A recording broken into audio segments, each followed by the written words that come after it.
খুব ভালো করে বুঝবেন, টাইলস এক দামের, একই কোম্পানির, এক দোকান থেকে কেনা, ক্রেতাও একজন, ফিটিংস মিস্ত্রিও একজন, মাল মশলা একই রকমের, কিন্তু টাইলসটা লাগতো দুই জায়গায়।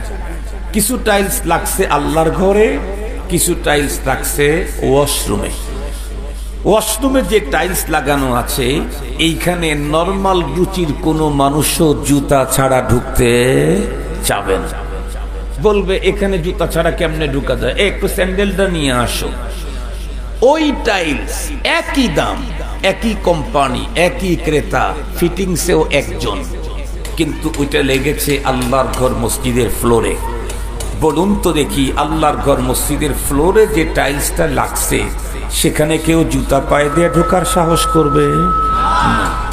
এমপি, মন্ত্রী, ডিসি, ওসি, এসপি যাই হোক না কেন, আপাতত বাংলাদেশে কেউ ওই ঘরের ভিতরে জুতা নিয়ে ঢোকার সাহস করবেন না। বরং ঈমান যদি থেকে থাকে তাহলে যত বড় পীর, মাশায়েখ, বুজুর্গ, আল্লাহওয়ালা, ওলি, আব্দাল, গাউস, কুতুব, মন্ত্রী, এমনকি প্রাইম মিনিস্টারও যদি হয়, অন্তর্বর্তীকালীন সরকারের প্রধানও যদি হয়, তাহলে ওই টাইলসের উপরে জুতা তো নেবেই না, বরং নিজের কপাল ঠেকানোকে সৌভাগ্য মনে করবে। আমি যদি এখানে আমার কপালটা ঠেকাতে পারি তাহলে আমার জাহে কিসমত, আমার কপাল খুলবে। খুব ভালো করে বুঝবেন, টাইলস কিন্তু একটাই, কোম্পানিও একটা, দামও একটা, ক্রেতাও একজন, ফিটিংসে একজন, কিন্তু একটা টাইলসের সম্পর্ক হয়েছে ওয়াশরুমের সাথে, ওর মর্যাদা নিচে গেছে। আর একটা টাইলসের সম্পর্ক হয়েছে আল্লাহর ঘরের সাথে, ওর মর্যাদা এত বাড়ছে, রাষ্ট্রপ্রধানও সেখানে নিজের কপাল ঠেকানোকে মর্যাদা মনে করে। তাহলে বোঝা গেল সম্পর্কের কারণে যে প্রতিটি বস্তুর দাম কমে এবং বাড়ে। মুহতারাম হাজিরিন, সম্পর্কের কারণে এমন দাম কমে বাড়ে, সম্পর্কের এত দাম, আত্মীয়তার চাইতে অন্য সম্পর্কের দাম বেশি।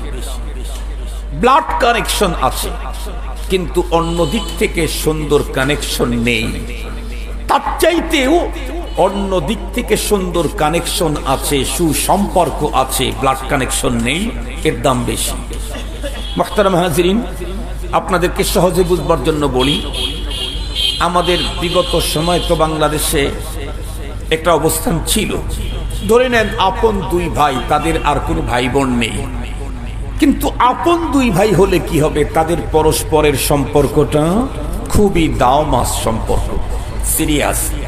এমতো অবস্থায় এক ভাইয়ের দাপট, পাওয়ার আর চেয়ার যত বাড়বে, আর এক ভাইয়ের সুবিধা বাড়বে না অসুবিধা বাড়বে? বুঝে বলবেন, বুঝে বলবেন। সুবিধা বাড়বে না অসুবিধা বাড়বে? সম্পর্ক যদি খারাপ থাকে তাহলে সুবিধা বাড়বে না অসুবিধা বাড়বে, বরং ওই ভাইয়ের পাওয়ার যত বাড়বে এই ভাইয়ের জীবনের ঝুঁকি তত বাড়বে। কেন? দুইজনের সাথে সম্পর্ক ভয়ঙ্কর খারাপ, একজনের পাওয়ার যত বাড়বে অপরজনের অবস্থা তত খারাপ হবে। পক্ষান্তরে যদি ওই এমপি, তার সাথে যদি সম্পর্ক হয় এমন একটা মানুষের যার এ রাষ্ট্রের দিক থেকে, নাগরিকত্বের দিক থেকেও এ দেশের না, ব্লাডের কোনো কানেকশন তো নেই, বরং তার কাছে বাংলাদেশের আইডিও নেই, সে হলো কাটা তারের ওপারের লোক। চিনেন নাকি আপনারা কাটা তারের ওপারে কারা যেন? দাদা বাবু, দাদা বাবু। যে দাদা বাবুরা আমাদেরকে মাঝে মাঝেই হুমকি দিচ্ছে, ধমকি দিচ্ছে। কিছুদিন আগেই দেখলাম একজন বক্তব্যে বলল, এখন আর আমার দেশে চিকিৎসা নিতে আসবা না, এখন যাইবা পাকিস্তানে। কয়েকদিন পরেই দেখতেছি এখন সুর আবার পাল্টে গেছে। কেন? মাত্র 3-3.5 মাসে বাংলাদেশের রোগীরা যখন সে দেশে যাওয়া বন্ধ করে দিয়েছে অথবা যাইতে পারতেছে না, ইতিমধ্যেই ওদের চুলায় আর আগুন জ্বলতেছে না। আর একটু জোরে বলেন। এই তো কালকেও দেখলাম দাদা দাদিরা এখনই আহাজারি কান্না শুরু করে দিয়েছে। মনে রাখতে হবে, বাংলাদেশের কেউ যদি ইন্ডিয়াতে কিয়ামতের আগের দিন পর্যন্ত না যায়, তাতে বাংলাদেশের মুসলমানের কিছু হবে না, কচুও হবে না। তবে তোমাদের অবস্থা কি হবে? হাঁড়ি পাতিলে আর আগুন লাগবে না। এজন্য আমাদেরকে হুমকি ধুমকি দিয়ে লাভ নাই, আমাদেরকে হুমকি ধুমকি দিয়ে লাভ নাই। সেই দিন শেষ হয়ে গেছে। এতদিন পর্যন্ত আমাদেরকে ভুল মন্ত্র শিখানো হতো। এতদিন পর্যন্ত আমাদের পার্শ্ববর্তী রাষ্ট্র সবচাইতে বেশি শোষণ করেছে এই রাষ্ট্রটাকে, সবচাইতে বেশি শোষণ করেছে। এখন বাংলাদেশের প্রতিটি নাগরিক কোন কোন ধর্মের, কোন কি রাজনৈতিক কোন দলের, এগুলি দেখার সুযোগ নাই। এক জায়গাতে সকল নাগরিক এক, সেটি হলো রাষ্ট্রের ব্যাপারে আমরা সকলে ঐক্যবদ্ধ। রাষ্ট্রের দিকে কেউ রাঙ্গা চোখে তাকাইতে চাইলে তার চোখকে আমরা স্বাভাবিক জায়গায় থাকতে দেব না। এক প্ল্যাটফর্ম, এক মঞ্চে দাঁড়িয়েছে বাংলাদেশের জনগণ। এই জন্য ধমকি দিয়ে লাভ নাই, বরং পাতিলের খোঁজ নেও। সেদিকে যেতে চাই না। ওরা আমাদের খুব পরম বন্ধু না? কথা বলেন, পরম বন্ধু না? কেন বলতেছেন না? দোস্ত আদা নামকে গিরাত দস্তে দোস্ত দরপরে শাহালিব দরমন্দেগি। শেখ সাদি রহমতুল্লাহ আলাইহি বলেন, প্রকৃত বন্ধু তো সে যে দুঃখের সময় পাশে দাঁড়ায়। আমাদের আপা, জাতীয় আপা, উনি যখন কোথাও জায়গা পেলেন না, তারা সমাদর করে থাকতে দিলেন, তারপরও দোস্ত হইল না। বুঝেন নাই কথা? কথা বলেন। এদেশের ম্যাক্সিমাম যারা দেশ ছেড়ে চলে গেছে, তাদেরকে যারা দুঃখের দিনে ঠাঁই দিলেন, তাদের চাইতে বড় বন্ধু তো আজকের পৃথিবীতে কেউ হতে পারে না। নিঃসন্দেহে তারা বন্ধু, তবে আমাদের না, স্বৈরাচারের। এদেশের জনগণের বন্ধু না, রাষ্ট্রের বন্ধু না, একটা গোষ্ঠীর বন্ধু। সে বন্ধুত্ব হলো স্বার্থের কারণে। তারাও যদি কালকে স্বার্থ দিতে অস্বীকার করে, তাহলে তাদেরকে ওখান থেকে তাড়িয়ে দিতে 3 মিনিট সময়ও লাগবে না। সেদিকে যেতে চাই না। ওই দেশের কোনো একজন মানুষের সাথে, ওই যে এমপি ভাই, যার ভাইয়ের সাথে সম্পর্ক খারাপ, তার সাথে যদি সম্পর্ক ভালো হয়, দেখবেন ইন্ডিয়ান নাগরিক হয়েও বাংলাদেশে এমপির ভাব নিয়ে দোপে বেড়ায়। দেখি নাই আমরা? কথা বলেন, দেখি নাই? কেন? ওই যে সুসম্পর্কের কারণে। এমপির সাথে তার সম্পর্ক ভালো হবার কারণে। এদেশের নাগরিক না হলে কি হবে? তার সাথে ব্লাড কানেকশন না থাকলে কি হবে? সম্পর্ক সুন্দর হওয়ার কারণে তারও পাওয়ার অনেক বেশি। এ কারণেই আল্লাহ পাকের কোরআনে আল্লাহ তাআলা বলেন, ইয়া আইয়ুহাল্লাযীনা আমানু ইত্তাকুল্লাহ। আল্লাহ তাআলা বলেন, এ ঈমানদারেরা, তোমরা আল্লাহকে ভয় করো। তো আল্লাহকে ভয় করলে কি হবে? আল্লাহ পাক কোরআন শরীফের আরেক জায়গায় বলেন, ইন আউলিয়াউহু ইল্লাল মুত্তাকুন। তুমি যদি মুত্তাকি হও, আল্লাহর ভয় অন্তরে ঢুকাও, তাহলে তুমি আল্লাহর দোস্ত হয়ে যাবে। সুবহানাল্লাহ বললেন না? যে কার দোস্ত হবে? আল্লাহর দোস্ত হয়ে যাব আমরা। আমরা এখন আল্লাহর গোলাম। তাকওয়া অর্জন করলে আল্লাহ পাকের ওলি হয়ে যাব। এখন এই তাকওয়া কোথায় পাবো হুজুর? তাকওয়া অর্জন করলে আল্লাহর দোস্ত হওয়া যাবে, আল্লাহর ওলি হওয়া যাবে, মেনে নিলাম। এটা কোন মার্কেটে পাওয়া যায়? কোন দেশে পাওয়া যায়? কোন জায়গায় পাওয়া যায়? আল্লাহ পাক প্রাপ্তি স্থান বলে দিলেন। আল্লাহ বলেন, ওয়াকুনু মা'আস সাদিকিন। তাকওয়া যদি অর্জন করতে চাও, তাহলে সাদিকিন, আরিফিন, কামিলিন, আল্লাহওয়ালা, মুত্তাকি যারা আছে তাদের সাথে সম্পর্ক গড়ে নাও। তার সাথে সম্পর্ক গড়লে তাহলে দেখবে তোমার ভিতরে এ তাকওয়া ঢুকে যাবে। সম্পর্ক যদি গড়তে পারি, সুসম্পর্ক, আমার অবস্থান যাই হোক, সম্পর্ক যার সাথে হবে তার মাকাম যেমন, আমার মাকাম তেমন। আমি যার সাথে সম্পর্ক রেখেছি সে যদি মেম্বার হয়, তাহলে আমার মর্যাদা ওই ওয়ার্ডে চলবে। সে যদি এই কি বলে চেয়ারম্যান হয়, তাহলে আমার দাপট ইউনিয়নে চলবে। সে যদি উপজেলার চেয়ারম্যান হয়, তাহলে তার সাথে সম্পর্কের কারণে আমার দাপটের এরিয়া পুরা উপজেলা ব্যাপী হবে। সে যদি একজন এমপি হয়, তার সাথে সুসম্পর্ক গড়লে আমার দাপট সংসদীয় আসনের টোটাল এরিয়াতে চলবে। সে যদি একজন মন্ত্রী হয়, তাহলে আমার দাপট পুরা দেশে চলবে। মুহতারাম হাজিরিন, খুব ভালো করে বুঝবেন, তাহলে যে যত বড় হয় তার সাথে সম্পর্কধারীর মর্যাদা তত বড় হয়। এ কারণেই তো রাসূলুল্লাহর সাথে যারা সুসম্পর্ক তৈরি করেছেন তারা সাহাবী হয়ে গেছেন। সাহাবীদের সাথে যারা সুসম্পর্ক তৈরি করেছেন তারা তাবেঈ হয়ে গেছেন। তাবেঈর সাথে যারা সুসম্পর্ক তৈরি করেছেন তারা তাবেঈ তাবেঈ হয়ে গেছেন।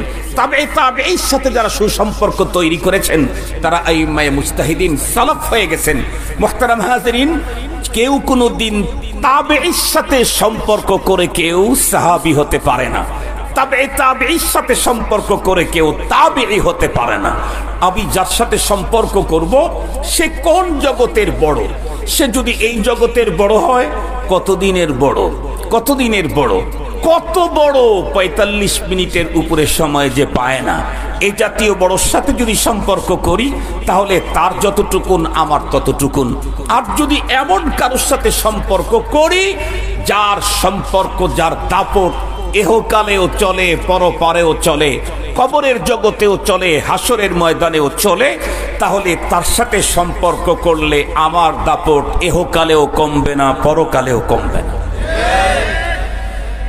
মুসলমান ভাইয়ারে আমার কথা ভালো করে বুঝবেন, সুসম্পর্কের দ্বারা একজন মানুষের মর্যাদা কি পরিমাণে বাড়ে, এই প্রসঙ্গটা আপনাদেরকে বুঝাবার জন্য খায়রুল কুরুনের দুইজন মানুষের কথা বলবো। একটা হাদিস তো আমরা প্রতি জুমায় শ্রবণ করি। আল্লাহর পয়গম্বর বলেন, খায়রুল কুরুনি করনি সুম্মাল্লাযীনা ইয়ালুনাহুম সুম্মাল্লাযীনা ইয়ালুনাহুম। বিশ্ব নবীজি বলেছেন, সবচেয়ে উন্নত যুগ হলো আমার সাহাবায়ে কেরামের যুগ, এরপরে তাবেঈর যুগ, তারপরে তাবেঈ তাবেঈর যুগ। এই তিন যুগ সম্পর্কে আমার পয়গম্বর খায়রিয়াতের ডিক্লারেশন দিয়েছেন। এছাড়া পৃথিবীর কোন যুগ সম্পর্কে আমার পয়গম্বরের খায়রিয়াতের ডিক্লারেশন নেই। খুব ভালো করে কথাগুলি বুঝবেন। খায়রুল কুরুনের বন্ধুরা আমার, পৃথিবীর সবচেয়ে উন্নততম যুগের দুইজন মানুষের কথা আপনাদের খেদমতে বলবো, তাহলেই বুঝে আসবে সুসম্পর্কের কতটুকুন দাম। আমার জীবনে কার সঙ্গে সম্পর্ক তৈরি করা দরকার? এমপি, মন্ত্রী, মিনিস্টার, ব্যারিস্টার, লয়ার, সচিব, ব্রিগেডিয়ার, লেফটেন্যান্ট, কর্নেল, জেনারেল, টাকা পয়সাওয়ালা বন্ধুরা আমার, জমিদার, চৌধুরী, ইন্ডাস্ট্রিজ, গ্রুপ অফ ইন্ডাস্ট্রিজের মালিক, নাকি নায়েবে নবী, আহলুল্লাহ, উলামায়ে কেরাম, কার সঙ্গে সম্পর্ক গড়া দরকার এটি দিবালোকের ন্যায় স্পষ্ট হয়ে যাবে খায়রুল কুরুনের দুইজন মানুষের বন্ধুরা আমার সংক্ষিপ্ত ইতিহাস শুনলেই। তার ভিতরে একজন হলেন বেলাল হাফসি রাদিয়াল্লাহু তাআলা আনহু। আমার জানা মতে তামাম পৃথিবীতে একজন মানুষ এমন নাই যেই লোকটা ইসলাম ধর্ম গ্রহণ করেছে অথচ বেলাল হাফসির নাম জীবনে শোনে নাই। এমন মানুষ নেই। বরং এখানে অনেক মানুষকে যদি জিজ্ঞাসা করা যায় আপনার দাদার নাম জানি কি ছিল, তাহলে হঠাৎ করে বলতে পারবে না, ভুলে গেছে। এরকম লোক এখানে বহু আছে। অথবা বলবে যে হুজুর আমি একটু আব্বার কাছ থেকে শুনে আসি। কিন্তু যদি বলা হয় হাফসার ওই কৃতদাস কালো মানুষটার নাম জানি কি ছিল, এ ঠাস করে বলে দিবে উনি বেলাল হাফসি রাদিয়াল্লাহু তাআলা আনহু। আল্লাহ পাক রব্বুল আলামিন তার কি পরিমাণে কিমত দাম বাড়িয়ে দিয়েছেন। 1400 বছরের অধিক কাল হয় পৃথিবী থেকে অ্যাবসেন্ট, আজও পর্যন্ত পৃথিবীর প্রতিটি মুমিনের মুখে মুখে বেলাল হাফসির নাম। বেলাল হাফসি রাদিয়াল্লাহু তাআলা আনহু উনি একজন কালো মানুষ, জন্ম তার হাফসায়। এরপরে ঠোঁট দুটি মোটা ছিল। কথা বলতে গেলে বন্ধুরা আমার শব্দগুলি অত্যন্ত সুন্দর উচ্চারণ করতে পারতেন না। কিতাবের ভিতরে লেখছে মুয়াজ্জিন ছিলেন মসজিদে নববীর, কিন্তু আশহাদু আল্লাহ ইলাহা ইল্লাল্লাহ বলার সময় মুখ থেকে শিন উচ্চারণ না হয়ে সিন উচ্চারণ হতো। এরপরে আবার কৃতদাস, কিন্তু এই লোকটা সম্পর্ক তৈরি করেছে কার সঙ্গে?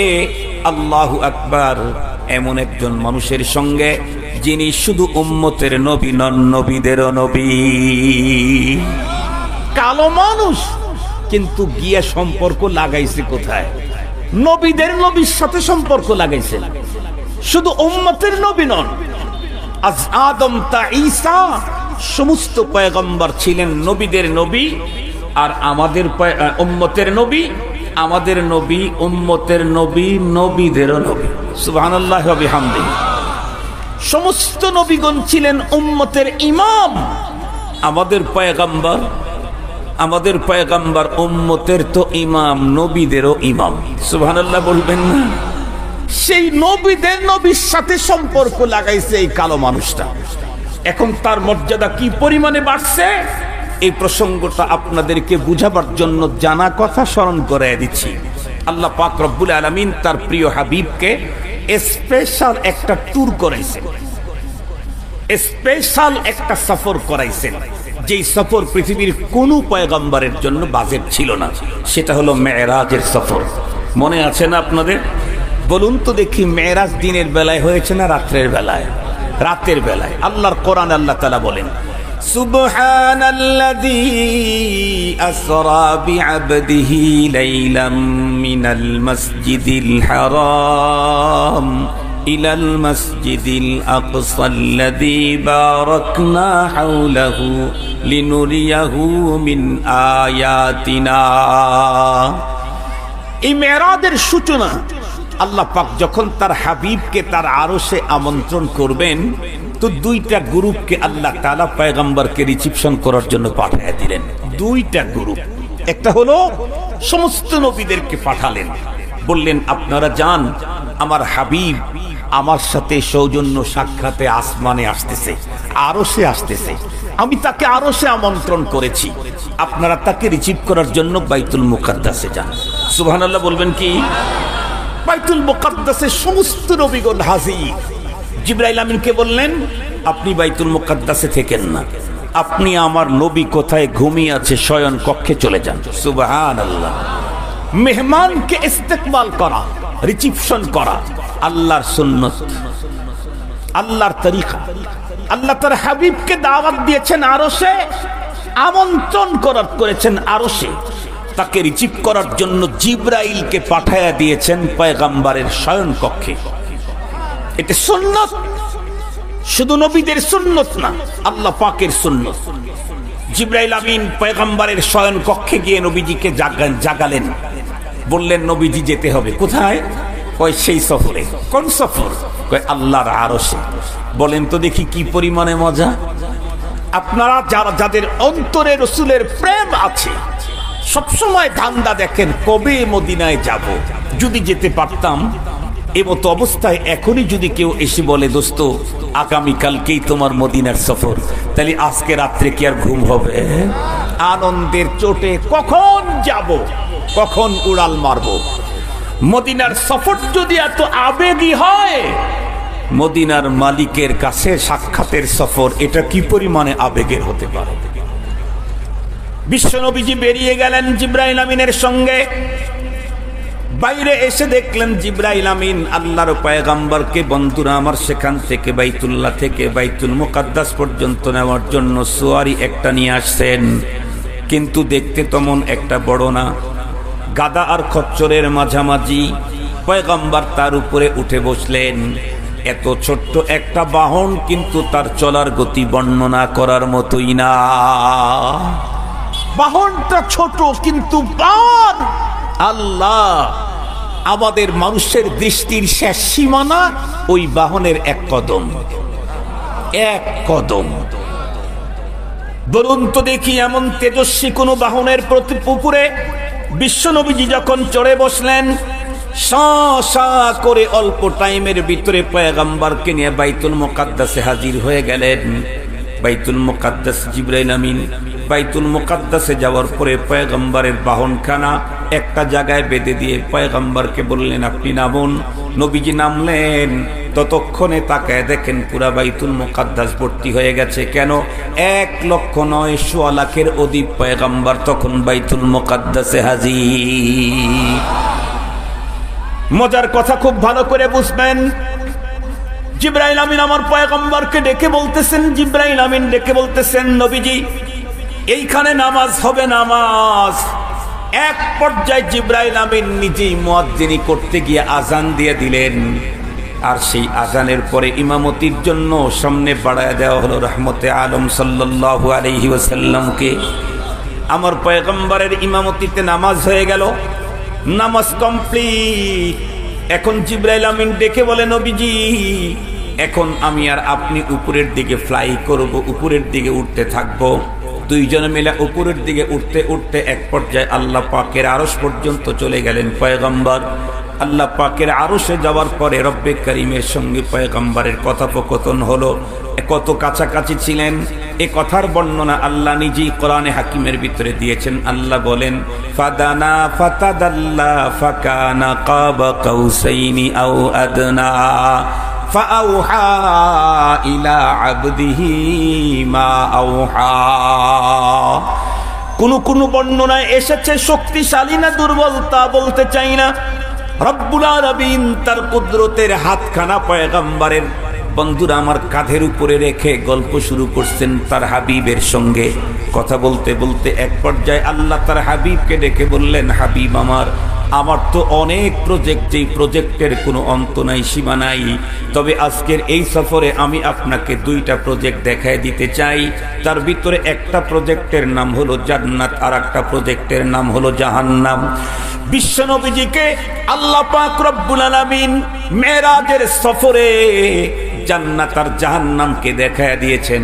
এ কারণেই তো আমরা বয়ানে বলে থাকি পৃথিবীর সমস্ত নবী রাসূলগণ জান্নাত জাহান্নামের ওয়াজ করেছেন না দেখে, আর আমার পয়গম্বর জান্নাত জাহান্নামের ওয়াজ করেছেন নিজের চোখে দেখে। এসে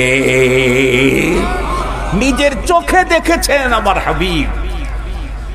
আল্লাহ পাকের পয়গম্বর বলেন, আমি এক পর্যায়ে যখন জান্নাতের গেটের ভিতরে ঢুকলাম, সদর গেটের ভিতরে পা দেওয়ার পরেই সামনের দিকে তাকায় দেখি আমার কালো বেলালে হাফসি জান্নাতের ভিতরে খরম পায়ে দিয়ে হাঁটাহাঁটি করছে। আল্লাহু আকবার বলেন, আল্লাহু আকবার। অনেকের মনের মধ্যে প্রশ্ন হতে পারে, হুজুর আল্লাহর পয়গম্বরকে তো আল্লাহ পাক মেরাজের সফরে নিয়ে গেছেন, কিন্তু বেলালে হাফসি তখন তো ইন্তেকাল করেননি, তখন তো মদিনাতে ছিলেন হযরতে বেলালে হাফসিকে জান্নাতের ভিতরে পয়গম্বর কেমনে চলতে দেখলেন? এই প্রশ্ন যদি করেন তাহলে বলবো এই দিকে তাকাইলে তার উত্তর পাওয়া যাবে। এই যে দুইটা দাঁড় করানো আছে মোবাইল, এই মোবাইলের ভিতরে যদি লাইভ অপশন চালু করে থাকে তাহলে আমি তো বক্তব্য দিচ্ছি আপনাদের এলেঙ্গার বন্ধুরা আমার, এই মাঠের ভিতরে এই জায়গাতে লাইভ অপশন যদি চালু করে থাকে আর এই অপশনে যদি আমেরিকার কেউ এখন ঢোকে, সে দেখবে এখন আমেরিকার ওখানে স্ক্রিনের ভিতরে আব্দুল বাসেত এভাবে হাত উঁচু করে মোবাইলটা দেখতেছে। কেউ যদি লন্ডনে থাকে সেও দেখবে, কেউ যদি জাপান, জার্মানি, স্কটল্যান্ড, আয়ারল্যান্ড, ফিনল্যান্ডে থাকে সেও দেখবে, কেউ যদি ঢাকার রাজধানীতে দেখতে চাও সেও দেখতে পাবে।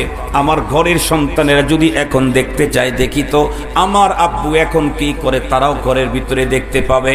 মানুষের তৈরি করা প্রযুক্তির কারণে এক আব্দুল বাসেতকে যদি লক্ষ জায়গায় দেখা যায়, এই মানুষটাকে যেই রব্বে করিম তৈরি করেছেন তার প্রযুক্তির মাধ্যমে মদিনার বেলালে হাফসিকে কি জান্নাতে দেখা যায় না? মানুষের প্রযুক্তির কারণে এক জায়গার আব্দুল বাসেত খানকে লক্ষ জায়গায় যদি দেখা যায়, রব্বুল আলামিনের প্রযুক্তির মাধ্যমে বেলালে হাফসি মদিনাতুল মুনাওয়ারাতে আছেন, তাকে জান্নাতে দেখা কোনো বিষয় নেই। এখন কথা হলো, বেলালে হাফসিকে আল্লাহ পাক জান্নাতে তার হাবিবকে দেখায় দিলেন কেন? মূলত এই কথা বুঝাবার জন্য, হাবিব আমার, বেলাল কালো হলে কি হবে? বেলাল কৃতদাস হলে কি হবে? বেলাল হাফসায় জন্মগ্রহণ করলে কি হবে? বেলালের ঠোঁট গুলো মোটা হলে কি হবে? বেলাল সব দিক থেকে অনেক নিম্নমানের হলে কি হবে? আপনার সাহাবত আর আপনার সাথে সুসম্পর্ক তৈরি করার কারণে দেখেন কৃতদাস কালো বেলালের মর্যাদাটা কোথায়। নিজের চোখে দেখে যান বেলালে হাফসির মাকাম কোথায়। মুহতারাম হাজরিন, আমি কোন বংশের, কোন ঘরের, কোন এরিয়ার, কোন সভ্যতার, কোন চামড়ার, কোন ডিজাইনের, কোন সংস্কৃতির, কোন রুচির, এটি বড় কথা নয়। আমার সুসম্পর্ক কার সাথে, আমি কার সভ্যতা মেনে চলি, আমি কার সংস্কৃতিকে হৃদয়ে ধারণ করি, আমি কার তাহজিব তামাদ্দুনকে চয়েস করি, আমি কার মতো জীবন কাটাতে চাই, এটি হলো সবচেয়ে বড় বিষয়।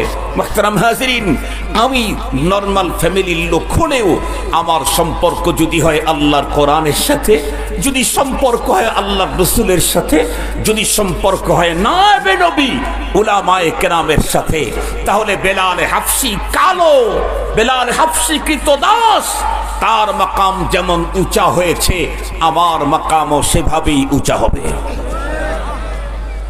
মুসলমান ভাইরা রে, আমার কথা ভালো করে বুঝবেন। ওই যুগের আরো একজন মানুষের কথা বলি, তাহলে খুব ভালো বুঝে আসবে। ওই যুগে আরো একজন মানুষ ছিল, যেই লোকটার চেহারা এত উন্নত ছিল, যে উন্নত চেহারার কারণে বন্ধুরা আমার তাকে বলা হতো আবু লাহাব।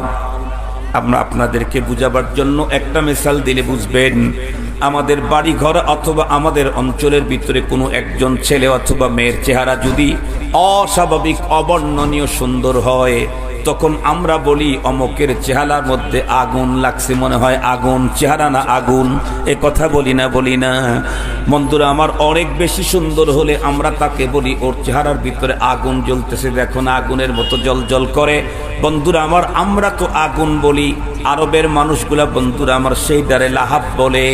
হযরতে বন্ধুরা আমার পয়গম্বরের আপন চাচা আবু লাহাব চেহারা এতটাই সুন্দর ছিল, যার কারণে তাকে আবু লাহাব বলা হতো। খুব ভালো করে বুঝবেন, জন্ম নিয়েছিল পৃথিবীর সবচেয়ে উন্নত মানের জমিনে, যার উপরে উন্নত কোনো জমিন পৃথিবীর মধ্যে নাই, সেটি হলো খানায়ে কাবার। ওইখানেই তার জন্ম। একদিকে খানায়ে কাবা, পাশে আছে হাতিম, ওখানেই আছে মাকামে ইব্রাহিম, তার পাশেই আছে সাফা মারওয়া, তার পাশেই বন্ধুরা আমার মিনা মুজদালিফা, এর অদূরেই আছে বন্ধুরা আমার আরাফা, এর বন্ধুরা আমার মাঠের এক কর্নারে আছে জাবালুর রহমা। এত কিছু উন্নত জিনিস যেই জমিনের ভিতরে আল্লাহ পাক রব্বুল আলামিন সেটিং ফিটিং করেছেন, সেই জমিনের ভিতরে জন্মগ্রহণ করলো আবু লাহাব। বংশের দিক থেকে কেমন? আল্লাহ, আমরা আমাদের পয়গম্বরের বংশ পরিক্রমা বর্ণনা করতে গিয়ে যতগুলি লকব আর উপাধি লাগাই, আমরা আমাদের পয়গম্বরকে ইসমাইলি বলি, আবু লাহাব ইসমাইলি। আমরা আমাদের পয়গম্বরকে হাশিমি বলি, আবু লাহাব হাশিমি। আমরা আমাদের পয়গম্বরকে কুরাইশি বলি, আবু লাহাব কুরাইশি। আমরা আমাদের পয়গম্বরকে মুত্তালিবি বলি, আবু লাহাব মুত্তালিবি। আমার পয়গম্বর মুত্তালিবি বিল ওয়াসিতা, আবু লাহাব মুত্তালিবি বিলা ওয়াসিতা। আমার পয়গম্বর মুত্তালিবি আব্দুল্লাহর মাধ্যম দিয়ে মুত্তালিবি, কিন্তু আবু লাহাব মুত্তালিবি কারো ওয়াসিতা, কারো মাধ্যমে না, ডাইরেক্ট মুত্তালিবি। কারণ আব্দুল মুত্তালিবের সন্তান হলো বন্ধুরা আমার আবু লাহাব। তাহলে চেহারার দিক থেকে এত জলজল করতেছিল, নাম আবু লাহাব হয়ে গেল। সবচেয়ে পৃথিবীর অন্যতম জায়গাতে তার জন্ম। এরপরে বন্ধুরা আমার ইসমাইলি, হাশিমি, কুরাইশি, এরপরে মুত্তালিবি। সবগুলি হওয়ার পরেও সম্পর্ক বন্ধুরা আমার করেছিল আবু জাহালের সঙ্গে, উতবার সঙ্গে, শাইবার সঙ্গে। রহমতে আলম মুহাম্মদুর রাসূলুল্লাহ সাল্লাল্লাহু আলাইহি ওয়াসাল্লামের ফ্যামিলির সদস্য হওয়ার পরেও সুসম্পর্ক তৈরি করতে পারে নাই। সম্পর্ক ভালো করেছিল আবু জাহালের সঙ্গে।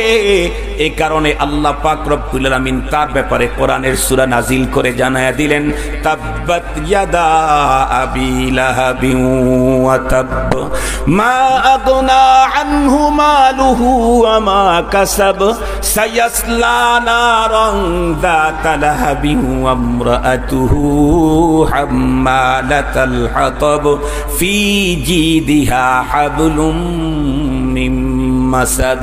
গভীরভাবে লক্ষ্য করবেন, আবু লাহাব কোন বংশে জন্মগ্রহণ করলো? যেই বংশের একজনকে আল্লাহ পাক নবীদের নবী বানিয়েছেন। আবু লাহাব কোন বংশে জন্মগ্রহণ করলো? যেই বংশের একজনকে আল্লাহ পাক পরপারে শাফাতে কুবরার নিয়ন্ত্রণ চাবি দিয়েছেন। আবু লাহাব কোন বংশে জন্মগ্রহণ করলো? যেই বংশের একজনকে আল্লাহ পাক পরপারে কাউসারের নিয়ন্ত্রণ দিয়েছেন। ইন্না আ'তাইনাকাল কাউসার ফাসাল্লি লিরাব্বিকা ওয়ানহার ইন্না শানিআকা হুয়াল আবতার। এত কিছু, এত উন্নত বংশ, উন্নত চেহারা, এরপরে বন্ধুরা আমার জন্মস্থান উন্নত হওয়ার পরেও সম্পর্ক খারাপ হওয়ার কারণে বলুন তো দেখি আবু লাহাব জান্নাতি না জাহান্নামী? জোরে বলেন। আবু লাহাব জাহান্নামী। আবু লাহাব নবী বংশের হওয়ার পরেও নবীর সাথে সম্পর্ক খারাপ করার কারণে যদি জাহান্নামী হয়, আমি শেখ বংশ, খান বংশ, সরকার, মন্ডল, অমক তমক এগুলি দিয়ে পরপারে কোনো লাভ নাই। হুনুর বানোমা আগার দারি না গৌহার গোলাজ খারাস্ত ইব্রাহিম আজাজার। চুপ কি বলে আর একটা কেনারা তবিয়ত পে হুনুর বোধ পয়ম্বর জাদেগি খদরাস নায়াবজু। এর শুরু শব্দটা মনে আসতেছে না? কবিতাটা বড় চমৎকার, বলতে খুব মনে চাইলো। চুকে না আরা তবিয়ত বে হুনুর বুদ পয়ম্বর জাদেগি কদরাস নায়াফজুদ হুনুর বানোমা আগার দারি না গৌহার গোলাজ খারাস্ত ইব্রাহিম আজাজার। এ কারণে রব্বুল আলামিন ঈমানদারকে ডেকে বললেন, ইয়া আইয়ুহাল্লাযীনা আমানু, ও আমার প্রিয় ঈমানদার, ইত্তাকুল্লাহ, আল্লাহর ভয় তুমি তোমার অন্তরের ভিতরে ঢুকাও। তুমি যদি আল্লাহর ভয় অন্তরে ঢুকাইতে পারো তাহলে তুমি আমার বান্দা, আমার বন্ধু হয়ে যাবে। আল্লাহ বলেন, ইন আউলিয়াউহু ইল্লাল মুত্তাকুন। আমি আমার অন্তরে আল্লাহর ভয় ঢুকাইতে চাইলে কার সঙ্গে সম্পর্ক করা লাগবে? আল্লাহ বলেন, কুনু মা'আস সাদিকিন, আরিফিন কামিলিন, সাদিকিনদের সঙ্গে তুমি সম্পর্ক গড়ো, তাহলে অবশ্যই তোমার অন্তরের ভিতরে তাকওয়া বর্জন হবে, তোমার মর্যাদা বন্ধুরা আমার বেড়ে যাবে।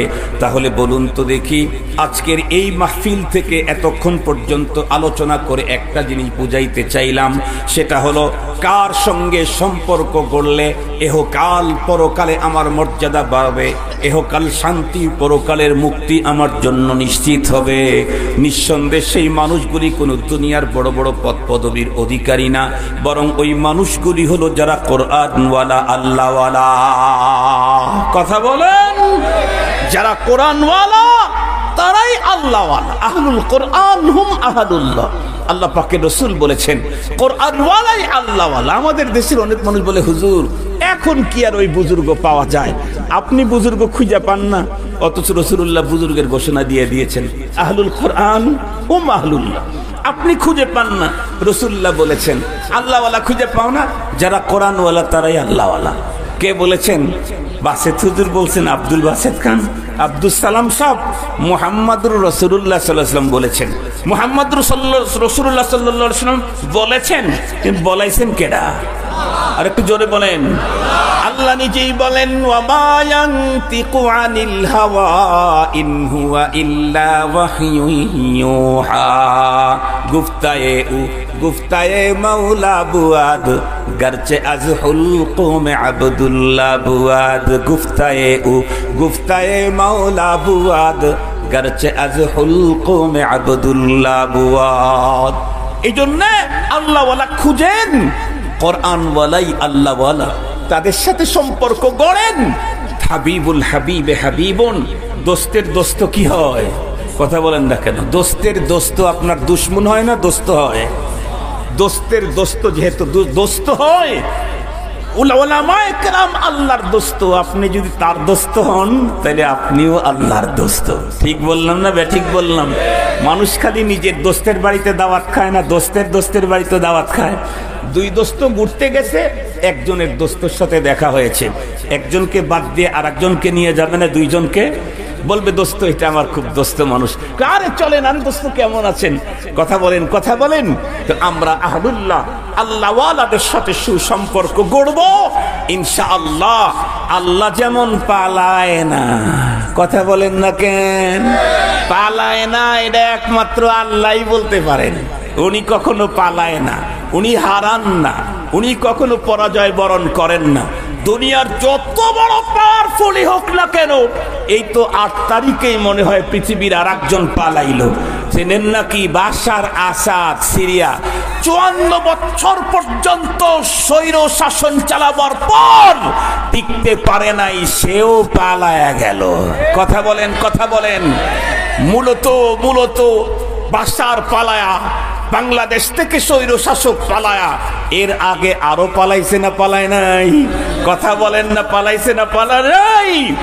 এখন হলো পালানের প্রতিযোগিতা চলতেছে। কিসের প্রতিযোগিতা চলে? পালানের। কারা পালাবে? জালেম পালাবে। এই শতাব্দী ইসলামের শতাব্দী, তামাম দুনিয়াকে নেতৃত্ব দেবে মুসলমান। নিশ্চিত জেনে রাখেন, নিশ্চিত।